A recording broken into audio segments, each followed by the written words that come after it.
Selamat datang di Ngobras, ngobrol seputar pendidikan jasmani dan olahraga bareng Yafi dan Desi. Sebelum kalian melanjutkan untuk menonton video ini, jangan lupa klik subscribe, like, dan berikan tanggapan kalian di kolom komentar. Kita mau ngebahas tentang apa ya? Tentang guru pendidikan jasmani dan olahraga. Pendidikan jasmani. Konten kali ini kita mau ngebahas tentang guru pendidikan jasmani. Kenapa gitu kita mau ngebahas ini? Ya, yang pertama kan karena sesuai dengan profesi saya. Mungkin Ibu terinspirasi ya. Makanya bikin konten ini tentang guru pendidikan jasmani. Enggak sih, sebelumnya kan di konten-konten aku nih guys yang ada di Instagram gitu. Itu udah ada beberapa konten-konten yang memang aku mengarahnya ke dunia pendidikan dan dunia olahraga itu sendiri. Bahkan ada tulisan-tulisan yang aku buat. Tapi kan Ibu juga sebagai sarjana pendidikan jasmani dan olahraga, iya, ya kan? Iya. Sekarang ngambil apa coba? Sekarang lagi ngambil program doktoral sih, kan? Gitu, pendidikan jasmani juga, gitu. Jadi kita tuh sebenarnya kalau ngomongin pendidikan jasmani itu guys nggak akan ada habisnya ya, dan ya banyak sekali sih sebenarnya hal-hal yang harus dibahas itu, tapi kita akan kupas sedikit demi sedikit. Mudah-mudahan pada konten kali ini bisa memberikan pandangan yang positif bagi sebagian orang atau bagi semua orang. Ya, kita kan kalau membuat konten itu pasti harus kita pikirkan juga apa yang akan kita buat, terus manfaatnya apa buat orang-orang. Lalu kita sebelumnya kita harus ngeriset, nggak semuanya nggak asal langsung kita berikan gitu kan. Jadi semoga apa yang akan kita berikan ini bisa bermanfaat kan ya. Gitu pasti bisa dong. Ya pasti ada suatu hal itu pasti ada manfaatnya, karena kita memberi pasti akan ada feedbacknya atau manfaatnya. Nggak mungkin kita memberi ada manfaatnya kepada orang lain gitu kan. jadi guys, sebagian masyarakat awam ini masih banyak nih yang belum tahu gitu ya. Tahu gitu apa sih gitu, kenapa harus menjadi guru pendidikan jasmani? Apakah karena mudah, terus karena guru pendidikan jasmani itu pekerjaannya gampang gitu, semua orang bisa katanya ya gitu. Kenapa sih Pak gitu? Sebenarnya kan itu apalagi banyak orang bilang olahraga tuh gampang, yang penting berkeringat gitu. bergerak gitu. Kalau bergerak ya memang itu nggak semudah itu juga sih. Benar nggak semudah kan karena siswa itu kan berbeda-beda ya. Kalau kita mengajarkan satu materi terus mereka bergerak dengan senang, otomatis pembelajaran kita kan bagus gitu. Tetapi kalau kita mengajarkan satu materi dan dia nggak mau bergerak, nah itu kan ada yang salah di mana? Atau di diri kita, atau ada diri siswa, atau tentang materinya yang nggak sesuai, atau bagaimana, kita kan nggak tahu sejauh itu gitu loh. Tapi kita wajib memberikan pembelajaran itu yang selalu menyenangkan dan membuat siswa tetap aktif bergerak gitu. Oke. Jadi kita harus membuat siswa tersebut merasa nyaman dengan suatu lingkungan pembelajaran tersebut ya gitu. Satu lagi nih guys, kalau ngomongin pendidikan jasmani, memang bagi sebagian orang awam yang tadi bilang itu gampang, mudah, tapi ada satu hal Pak yang sering dilupain. Itu safety. Iya, aman kan. Guru pendidikan jasmani itu adalah guru aman, yang selalu mengamankan siswa-siswanya. Contohnya apa Pak? Kalau kita ngajar renang, ya harus di absen dulu dong. Nanti kalau siswa tenggelam gimana? Nah, itu satu hal kecil, banyak yang itu salah satu disiplin yang orang harus kadang diterapkan kepada anak-anak itu. Orang kadang nggak tahu gitu ya. Ini yang pembelajaran yang seperti ini, keyword ini yang kadang orang awam itu yang nggak paham. Karena orang awam itu menganggapnya hanya keterampilan gerak gitu. Padahal nggak hanya keterampilan, nggak hanya gerak itu. Yang penting ada sikap moralnya, sikap sosialnya, pengetahuannya juga. Nggak hanya tentang aktivitas jasmani dan aktivitas gerak aja begitu. Mungkin mereka hanya menganggap itu aja sih yang terpenting. Ya, karena kalau kompleks sih, kalau ngomongin pendidikan jasmani itu kompleks banget. Sangat kompleks. Ya, kalau yang tadi yang dicontohin di renang gitu kan, di awal pembelajaran, nggak hanya di renang, semua pembelajaran selalu kita mengabsen dulu, ya kan, datang dan pulangnya kan. Gitu. Nggak mungkin kan kita di awal absen di akhir enggak muridnya ada 30 pulangnya 29 lah, kemana satunya itu kan yang di kolam renang. Itu yang di lapangan aja bisa kayak gitu. Siswanya pergi ke kantin, gurunya gimana nggak tahu kan akhirnya.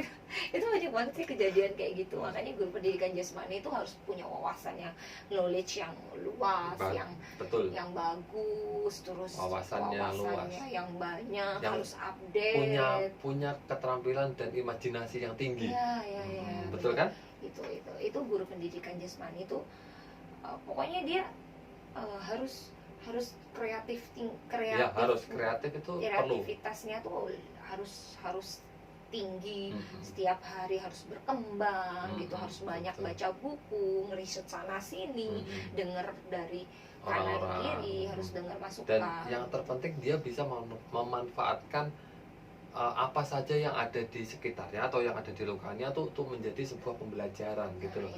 Misalkan dari barang-barang apa saja yang ada di sekelilingnya, dari barang bekas di botol bekas ataupun dari kertas-kertas itu bisa dikumpulkan dan bisa dilakukan aktivitas jasmani begitu. Ya sih, itu akan masuk ke modifikasi pembelajaran. Nantinya kan, kita juga akan membahas itu sih lebih kan yang terpenting gitu. Bukan hanya keterampilannya, tetapi bagaimana siswa itu bisa melakukannya gitu loh. Jadi nggak harus alat-alat yang digunakan untuk pembelajaran itu harus yang sesuai aslinya, tetapi kita bisa menggunakan alat-alat yang lain. Yang penting pembelajaran itu bisa terlaksana dan siswa bisa bergerak dengan maksimal.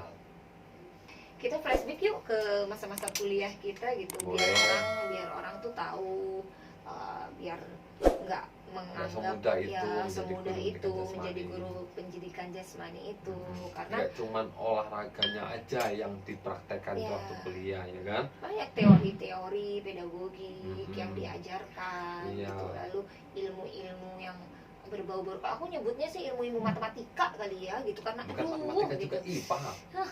Padahal dulu tuh waktu masuk gitu di olahraga gitu ya Pak ya, saya tuh bayangannya enak nih, Pak ya, enak main olahraga, main voli, bergerak main basket, lari, renang, mikirnya kan cuma ke situ gitu.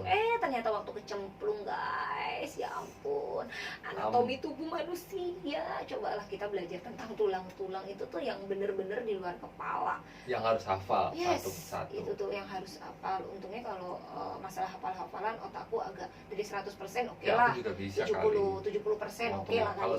Kalau sekarang ya lupa dikit lah, harus baca buku lagi. Iya, harus baca buku lagi. Pak, gimana sih, ceritain dong dulu nih guys ya, si bapak ini gitu, ini tuh nggak sebenarnya tuh bukan olahraga pilihan pertamanya ya kan gitu. Jadi waktu daftar dulu. Iya, karena orang itu menganggap, aku nggak tahu dulu pikiran bapak apa, karena kalau aku pilihan pertamanya memang olahraga dan nggak ada lagi, nggak tahu gitu. Tunggu dulu. Iya, memang pilihan pertama. Pilihan pertama aku memang olahraga guys. Iya.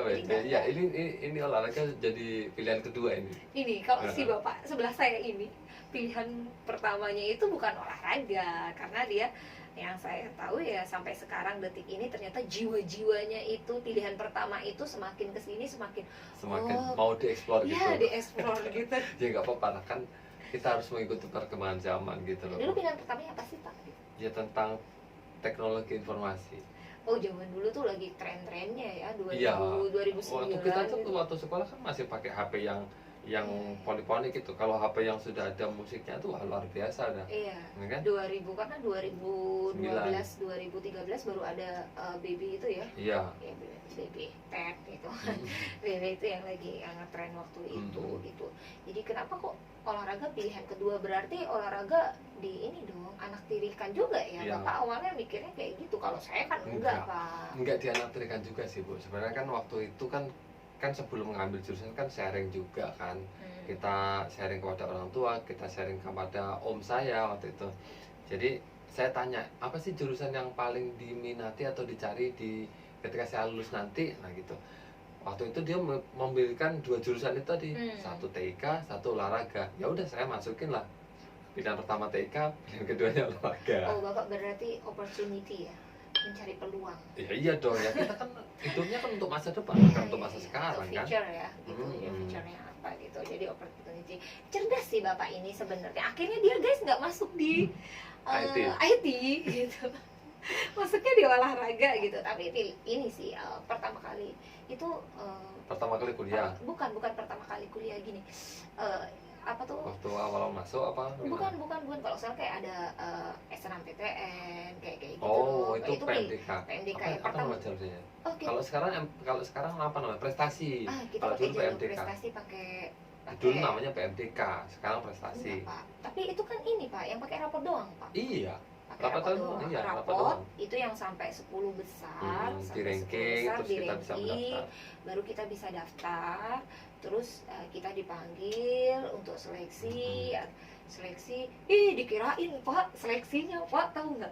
Dikirain seleksinya cuma seleksi yang saya suka. Ternyata ya, enggak lah. Habis lari Pak, yang ada suara bunyinya tutut ya, gitu Pak. Kan seleksinya kan ada tutut dulu Pak. Iya, lari dulu. Itu kan namanya gitu, multiple Pak, stage. Yes, itu yang itu tadi. Atau bisa dikira dengan blip test. Iya, itu. Kalau dulu kan nggak sampai sejauh itu ya mikirnya gitu ya. Cuman kita sukanya waktu itu apa yang kita suka, basicnya apa ya itu. Ternyata enggak. Ternyata yang lari, tutut. Habis itu selesai itu basket, Bapak. Berenang, habis lari berenang dulu. Baru besoknya kita keterampilan. Voli, sepak bola, basket. Itu lupa sih guys, gitu udah lama banget gitu. Itu kayak ya ampun gini banget ya. Itu tuh kayak ternyata mau jadi guru kok kayak gini ya. Iya.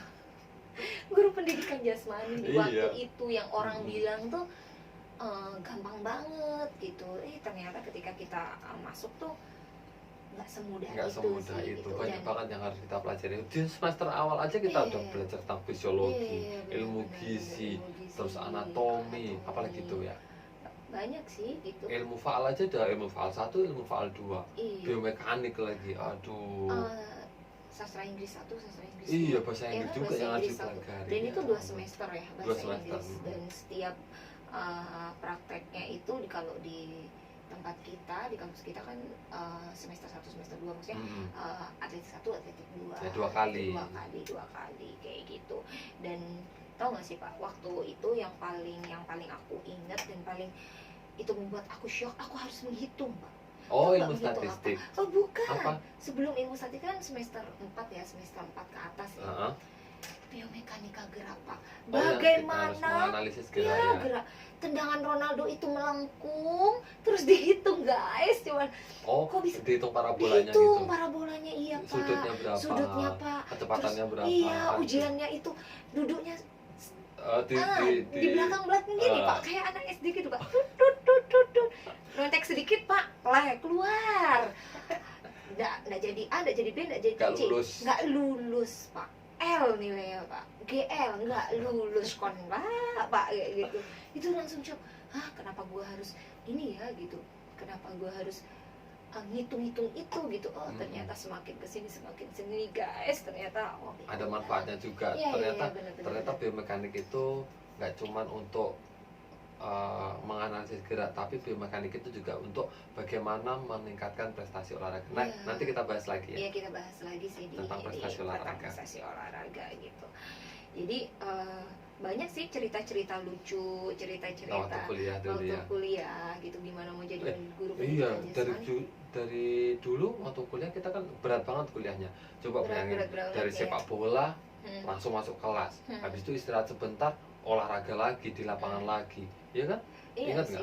Ingat banget. Jam 6. Jam 6 sampai jam 8. Pulang mandi ganti baju masuk kelas.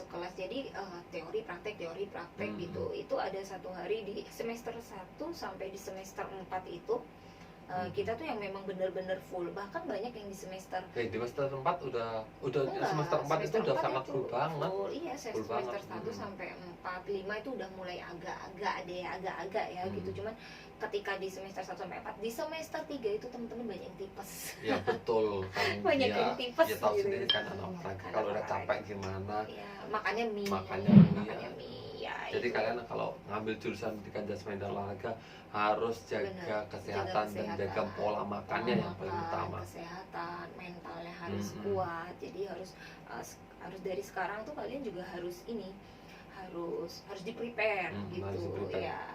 Karena yang tadi aku bilang sih di semester 1 sampai di semester 4 itu keras-kerasnya ya, tinggi-tingginya. Bukan tinggi-tingginya, frekuensinya sangat dekat gitu padat mata banget kuliahnya, gitu ya. padat. Bahkan waktu itu aku inget juga yang di hari Rabu kalau nggak salah itu kita kuliah. Kalau renang itu jam 6 ya, itu di Jam jam 6 itu udah nyebur gitu. Jadi kita habis subuhan selesai kelar gitu langsung berangkat setengah 6 kita udah berangkat. Bahkan kalau setengah 6 gitu berangkat terlalu mepet juga ya, belum gantinya nanti gimananya gitu. Itu selesai jam 8 setengah 9, pokoknya jam 6 jam 8 ya, setengah 9 jam 9 kita udah masuk kelas lagi. Itu jaraknya waktunya juga 30 menit gitu kurang lebih ya, kurang segitu gitu. Nah, jadi, karena itulah kita makanya jadi guru pendidikan jasmani harus dituntut sangat-sangat kreatif saat kita melakukan pembelajaran di sekolah, karena ya pengalaman dari waktu kuliah itu tadi. Dan disiplin ya. Iya, dan disiplin banget. Wajib. Orang olahraga tuh harus punya jiwa disiplinnya harus lebih tinggi gitu. Karena setelah renang nih ya, setelah renang itu teori di kelas. Iya. Teori di kelas itu ngantuk banget. Udah sampai tekluk gitu. Sudah baju, abis itu istirahat sebentar jam 12 itu jam 1 masuk kelas lagi.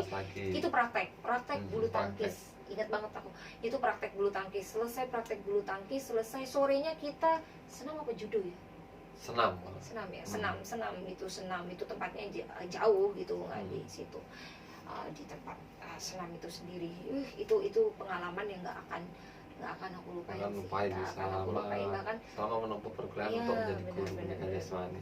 Iya, jadi kayak makanya kalau ada orang awam yang bilang gampang gitu, sini deh gitu, dulu 10 waktu kuliahnya susah banget. Itu nggak terima susah lah pokoknya ya. Harus jaga fisik, jaga stamina, jaga pola makan, semuanya harus dijaga. Kalau ada orang awam bilang nih ya Pak ya gitu, ada orang awam bilang gini, sekarang gini deh gitu, coba aja dulu 3 hari aja, nggak usah banyak-banyak gitu. Satu semester gitu. 3 hari. Iya juga sih, challenge 3 hari ya.